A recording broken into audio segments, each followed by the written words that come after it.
而他话音刚落，会场的大门就被推开，在众人吃惊的目光中，一群西装革履的人分两排整齐划一地进入会场，依次站在了前来参会的人身后。而紧接着出场的正是李子成。그리고 저기 이자승 이사께서 새로이 후보 신청을 했습니다. 누구 있으신 분 계십니까?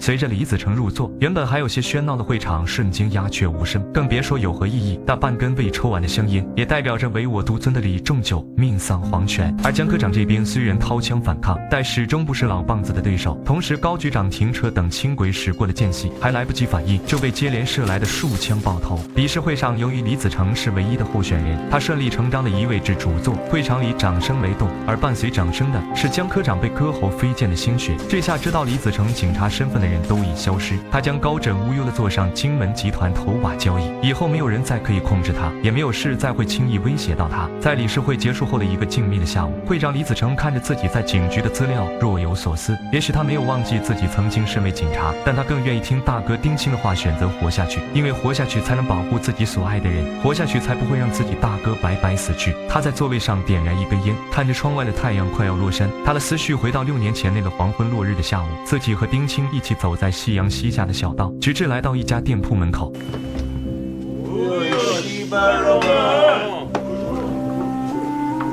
가자, 많다.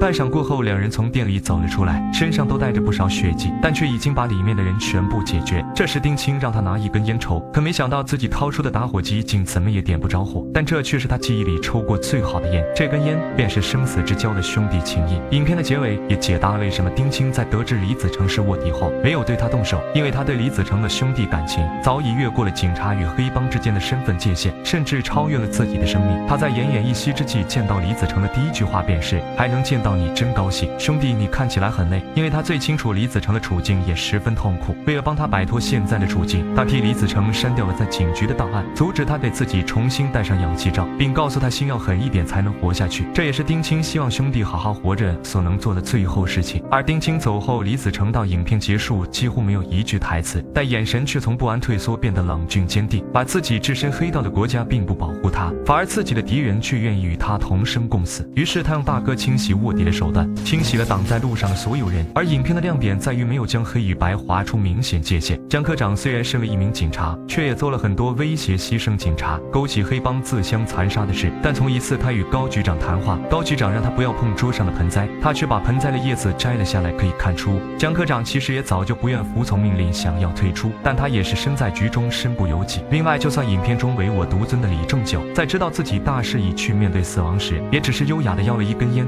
并祝贺李子成，望着远处的风景视死如归。或许这个新世界并不是非黑即白，而是一道精致的灰，人性的光芒也会在里面时刻发出闪光。好了，今天的电影分享就到这里，我是摩斯，期待下一次我们一起走进好电影。